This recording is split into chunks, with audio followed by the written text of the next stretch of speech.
Hey guys, let's give you a little brief intro here, so I'm going to let this play for a second.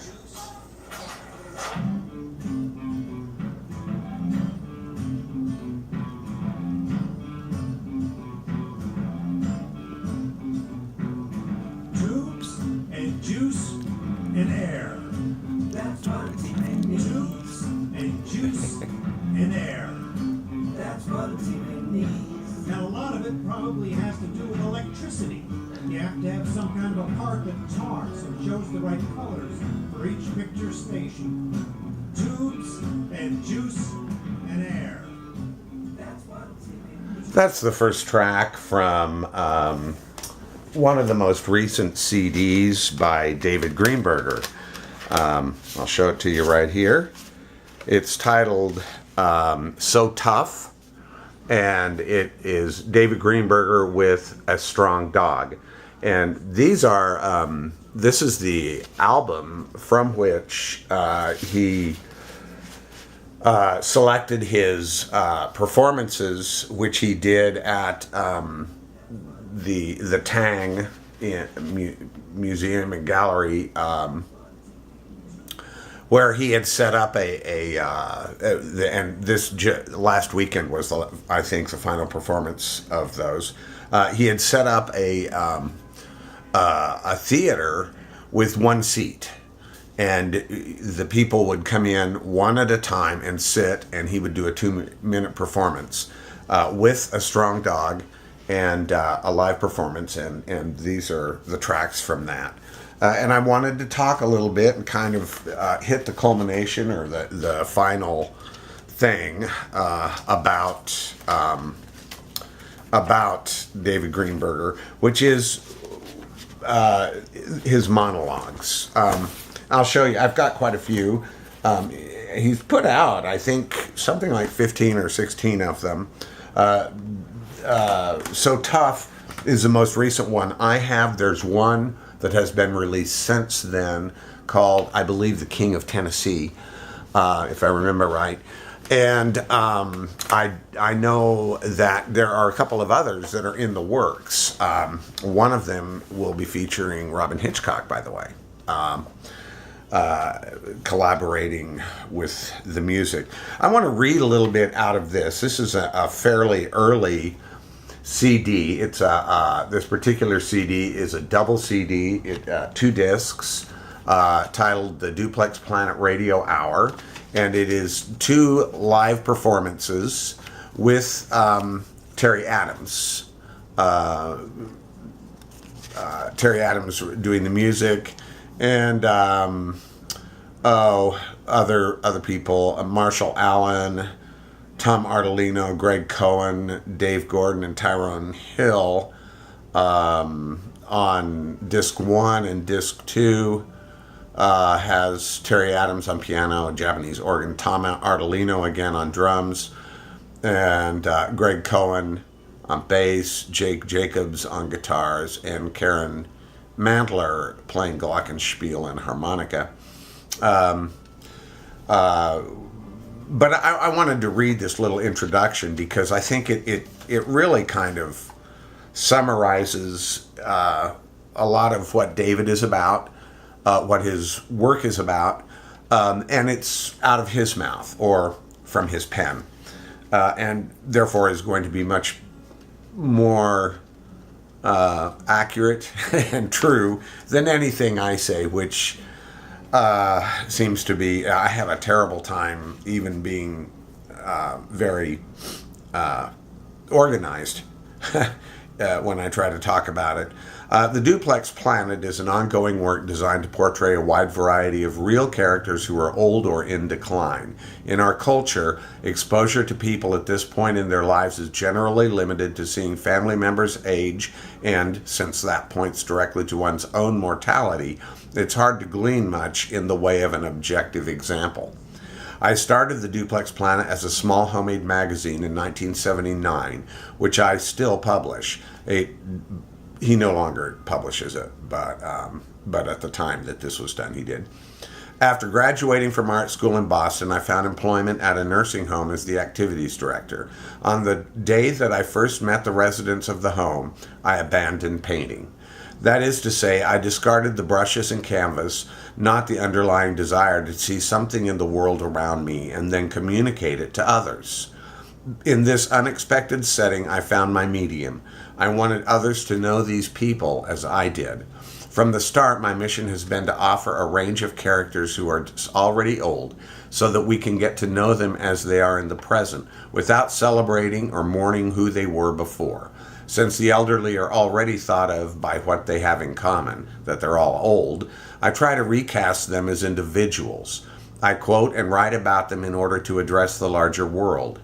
The audience meets them and comes to feel the characters are familiar, people that they might want to spend time with. The men and women whose individualities expose the myths of aging are not extraordinary. Let me reread that sentence. The men and women whose individualities expose the myths of aging are not extraordinary. They are typical in their unique humanness. Humor has always played a key role in my work, and this is for a most simple reason. Humor is a step by which we get to know another person. Humor is the first socially acceptable level of emotional exchange. Accessing someone else's sense of humor is a determining factor in whether or not a friendship is built. A great deal of information is being evaluated in these early stages of relating to one another. Since my quest is to show the vast variety of people in decline, I also need to include those who have lost the ability to maintain linear thought and ordinary discourse, or orderly discourse. They're not going to return to reality, so I need to follow wherever they may go. We're most afraid of losing the use and clarity of our minds. Confronting that which you fear allows insight. With most every important transaction in our lives, we draw on our observations of others who have made similar changes. In the universal experience of aging, we are desperately short of meaningful guidance. The duplex planet offers some lessons and examples. David Greenberger. And this was released in, I got the date somewhere on here, 2002, at which time he was still publishing the magazine. And by the way, the magazines many of them are still available for a very reasonable price from David.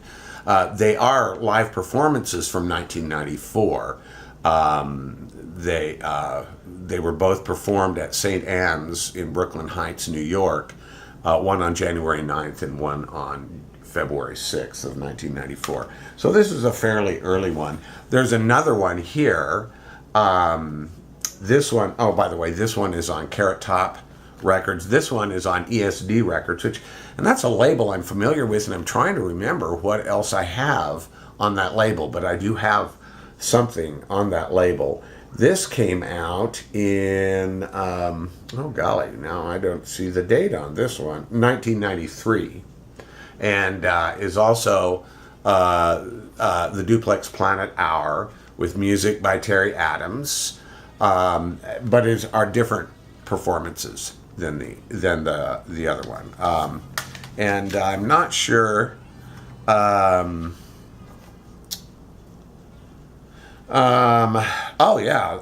should mention to you, Terry Adams plays piano and organ, Dave Gordon plays trumpet, Tyrone Hill plays trombone, and John Sebastian of Love and Spoonful fame, mostly, or the Welcome Back Kotter if you're,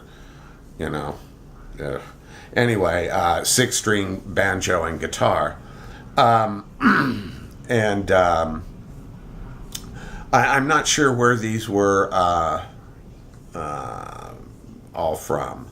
There's one interesting one here that I wanted to point out and read to you the note about it. There, on the inside, there are some notes, and there's a wonderful photo of David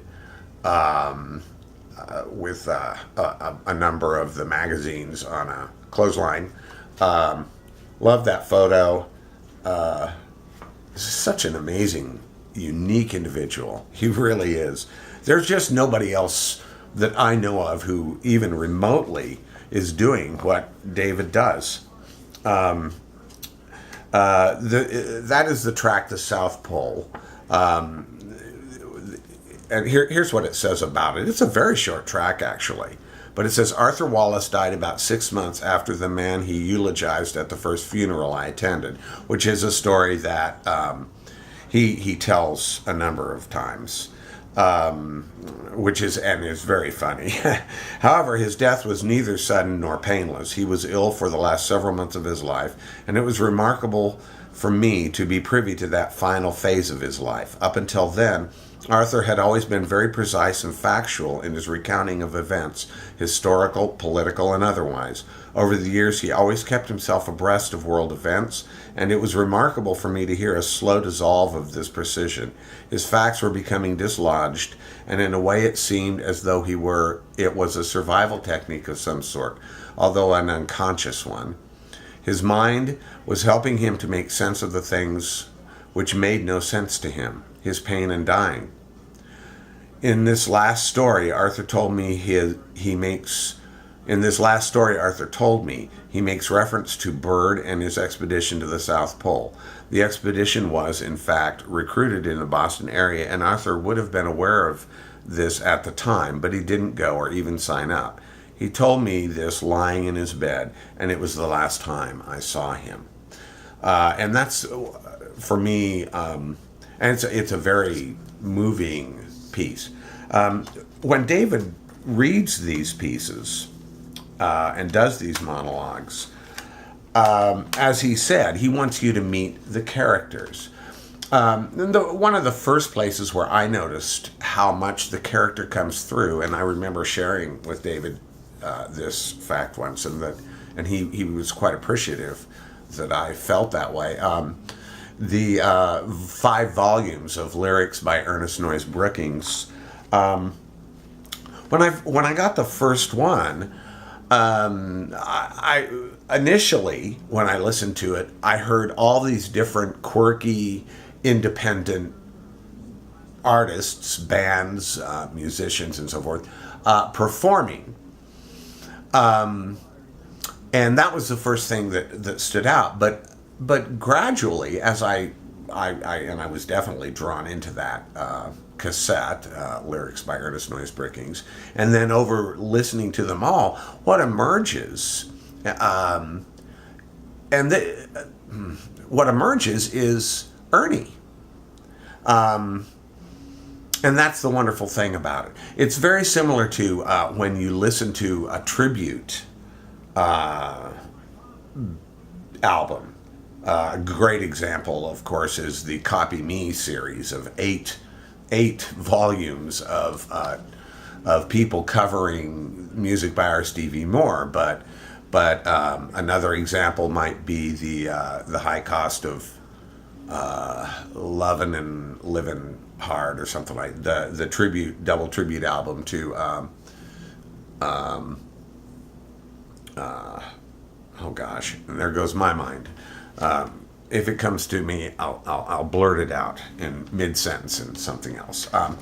But eventually what you began to see in something like that is the writer behind it, and that's what you see with the Ernest Noyes Brookings things. Certain words that are repeated again and again, they crop up in his poetry. One of them being, and this is the one that I think immediately springs to my mind, is the word essentially, or essential.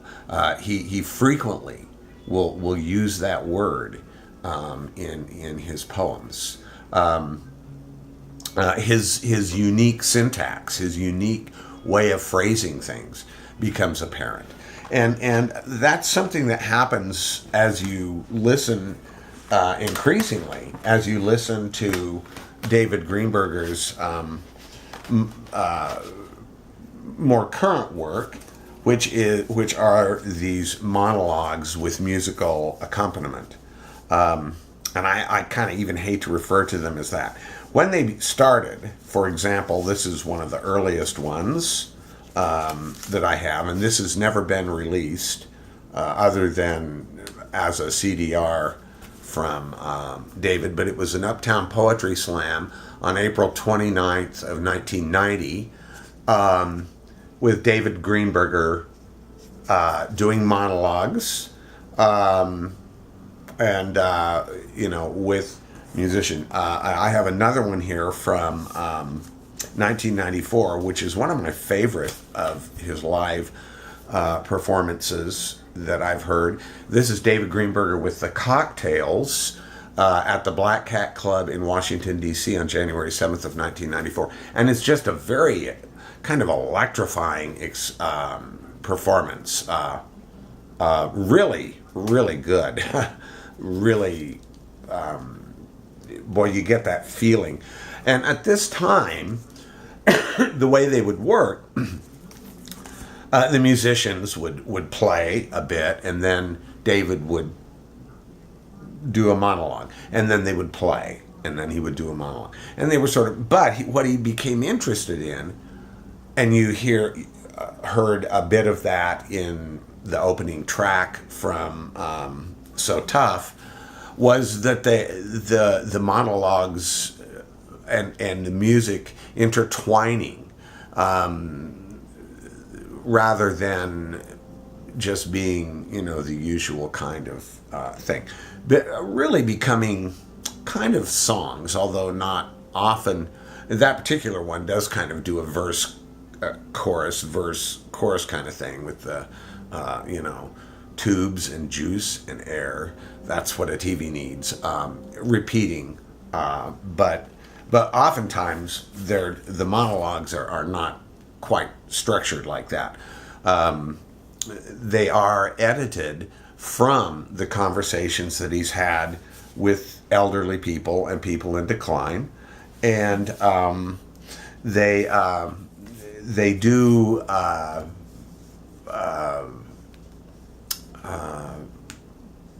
expand beyond just the residents of the duplex nursing home.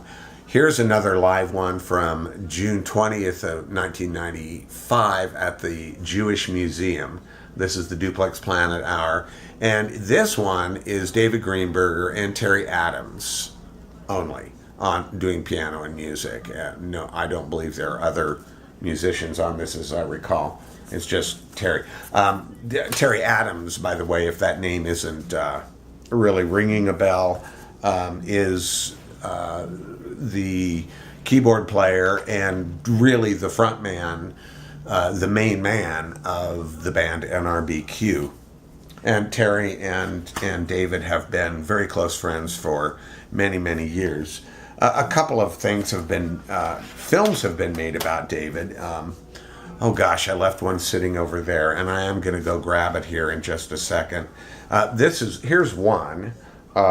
This is Your Own True Self, and this was a film based on the Duplex Planet in 1993. This is the soundtrack, which is done by Phil Kaplan, who was the guitarist in Men in Volts, and also in his own right has gone on and done a number of things, some of which I might try to show you. Let me go get that, and while I do that, I'm going to turn the volume up a bit, and you can listen to a little bit more of a different track from, if I can get the volume up. For some reason, let me just get the thing. This will just take a second. It's right 2 feet, 2 quick steps. Here's the other film that I am real aware of, A King in Milwaukee. This was done in 2009 and was done in Milwaukee, where David had been commissioned to come and partake, do these conversations, have conversations and interviews with elderly people in the Milwaukee area, and talk, and then produce a piece. He interviewed, he conducted over 60 interviews, and out of that produced 38 songs, a CD, which I have somewhere around here. These are all falling down. I had them all stacked neatly at one point. Where is it? No, golly, I can't find it now. Cherry Picking Apple Blossom Time is the title of the CD. Ah, here we go. Right here. Which he did with Paul Sibar. Paul Sibar is a great, really great musician, and David has worked with him several times. This has one of the great ones, really fun, is King of Milwaukee. Look at me, I have a red shirt. I'm the King of Milwaukee. And I do believe this is the gentleman that that particular conversation was made with. And by the way, you can find a lot of things on YouTube with him. There was one woman that he interviewed, and I believe that might have been in Milwaukee, but she had been Judy Garland's accompanist for years and suffered from dementia. Suffers from dementia, or did. I don't know if she's still living or not.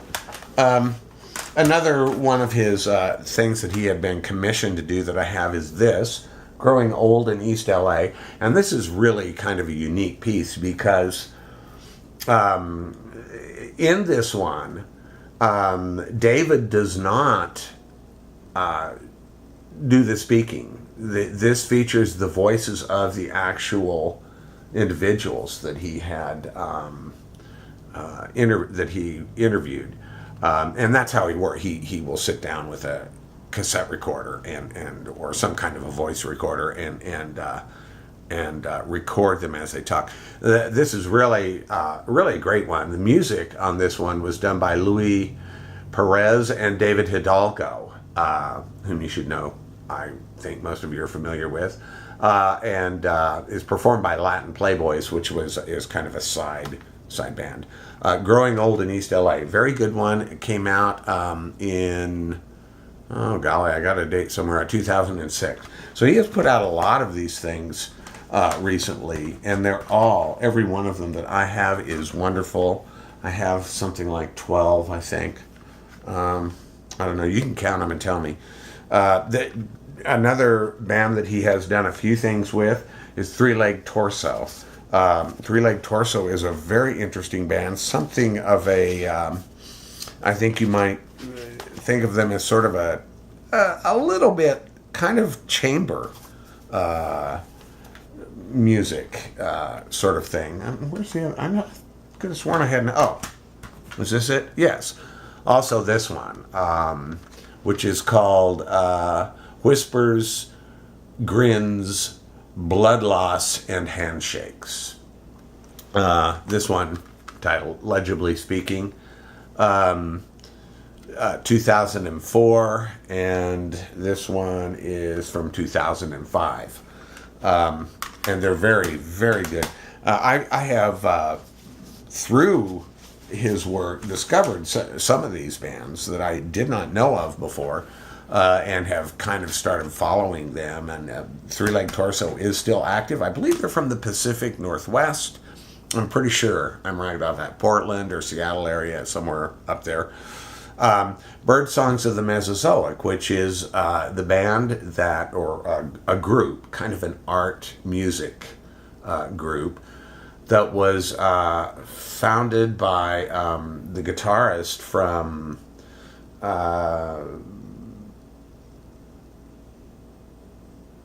Mission of Burma.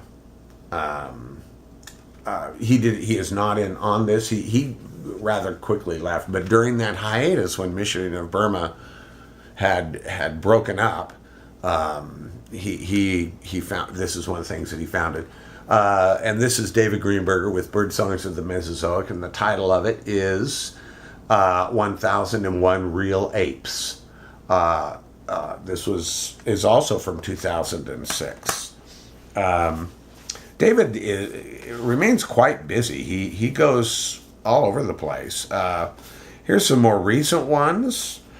This one I really like, OPA, which stands for Ohio, Pennsylvania, which is David Greenberger with Ralph Carney.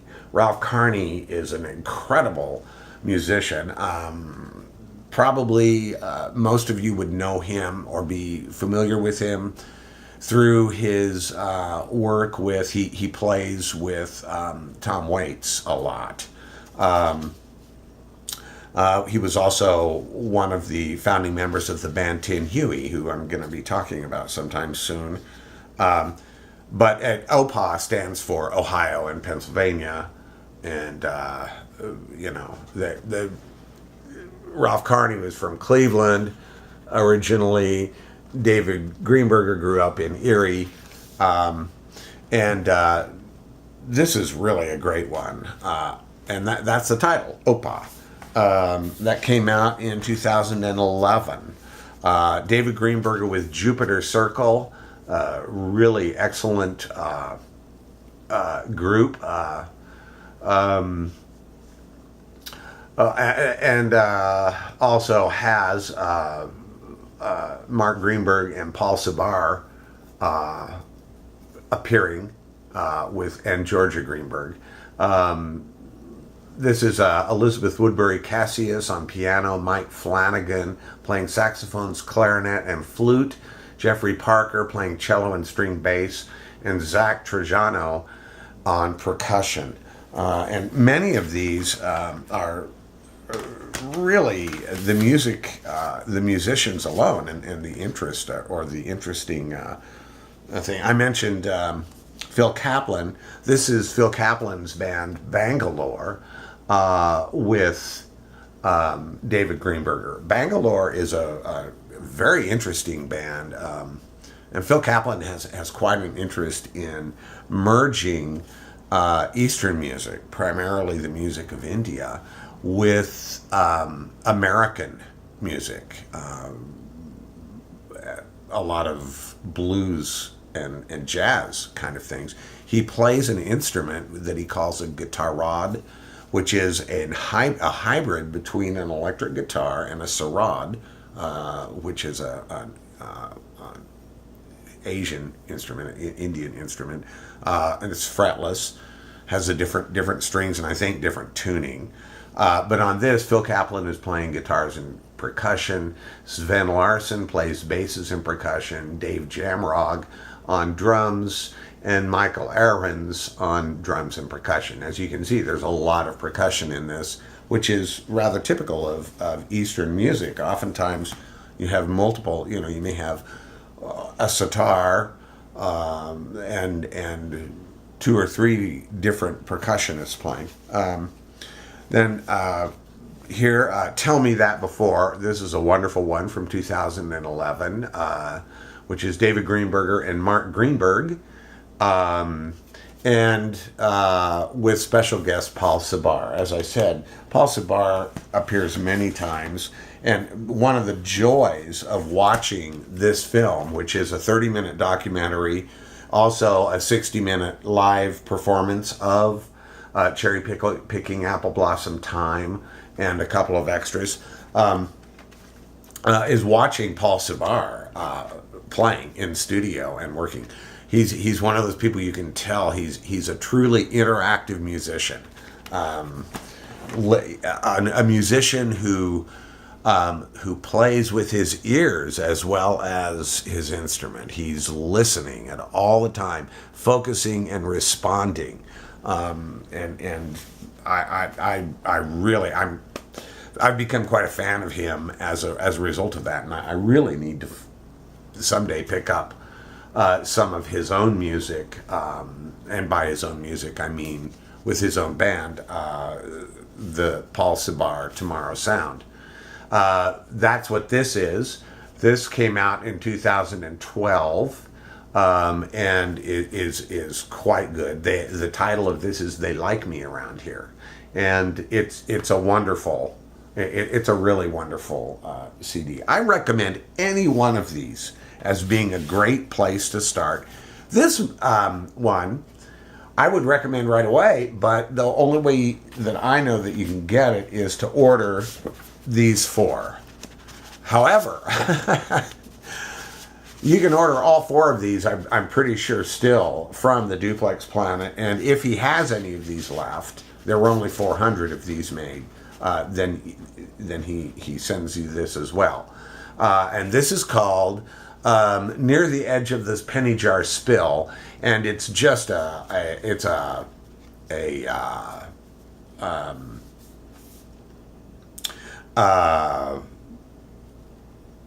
not the King of Tennessee. It's the Mayor of the Tennessee River. No. There's another one after that somewhere, but I need to get those with the Shaking Ray Levi's. At any rate, that was kind of a note to myself. Sorry about that. This is a compilation. People like Chuck Bell are on here. Terry Adams, the band. Something I don't know. Ralph Carney's on here. Eric Lindgren, Ricky Bates, and Chandler Travis, Dinty Child, Fred Bullock. That tells me that it's probably the Chandler Travis Philharmonic. Paul Sabar is on here. Those of you who, PJ O'Connell, really good musician. I should talk about Sean Slade, Phil Kaplan. The list at David Hidalgo, all of these people are on this. Ira Kaplan, for example, who you may or may not know from public radio. So anyway, there are those, and what have I not shown you yet? I think I've shown everything that I have, pretty much, with one exception, and I'm going to show this last. When I bought a big stack of his CDRs from him, I told him, I said, I'm very interested in the Min and Volt stuff. Well, he sent me an enormous one. I think I have, 36 of those. And then he sent me some other things, a bunch of Chuck Bell and Lutulio, and a very few of his own. He has many, many more of these, and I really want more of them, too. But I'm waiting for him to get the computer that all of those are stored all straightened out and everything, and then he'll put them up when he's able to. But he sent me this as well. This is Jane Greenberger on Steinway. It was recorded in Atlanta, Georgia in the spring of 1976. And the photograph here is from the early 1960s, is a photograph of Jane Greenberger, David's mother. And he made this for his mother's birthday. I'm trying to remember. I think it was maybe her 80th birthday that he made the CD. I don't recall now. But what I do know is that it's a sweet and wonderful recording. She played very well, by the way. Just another example, David values people, and incidentally, just to mention this, many of his family's home movies from his childhood are on YouTube as well. There's a lot. If you look up David Greenberger, you should be able to find quite a number of live performances of David on YouTube. I have a real hard time watching YouTube for any length of time. I don't know why. It's just hard for me. It's just like I have a hard time reading anything of any length on my computer. If I can't print it off and it's very long at all, chances are I'm going to have a real difficult time and I may not get through it. It's got something to do with being chained to that computer desk. I like to read here on my sofa. That's it. That pretty much wraps up everything I have to say about about David Greenberger at the present time. I hope that some of you have enjoyed this, and I hope that some of you bother to, I don't mean to be, but take the time or are interested enough to actually get some of his work right now. He just mentioned yesterday that if you buy one of his drawings from him, and he's got that wonderful series that I post on my Facebook page periodically, I'll repost them, of the Ringo, the lost Ringo collages, that are collages made with stamps that he draws and incorporates. And he mentioned that for a brief time, if you buy one of those, and I think they're $35 maybe, that he will send you for free a copy of So Tough, which is really good. That is a really good CD, and it would be well worth just, if not, if you're not really interested in the art, go buy this. Go buy some of his stuff. I will put a link to the Duplex Planet website, which is an interesting place. When you get in there, it's kind of like a little village, and you click on things, and some of them are kind of just, there's not much there, just and then all of a sudden you'll find where, oh, look at all, here's where the CDs are for sale, here's where books are for sale, and things like that. And it's kind of a neat place to explore and sort of hang out every now and then. That summarizes it. David Greenberger. I don't know if you ever see these. I kind of hope you don't, because it's a little embarrassing, and I've gotten so fanboy doing these. But you are one in a million. And that doesn't even really communicate how unique you are and how unique your contribution and your body of work is. And the wonderful theme that ties through it all, which isn't really just aging, but is people. Enjoy the music. That is what it's all about.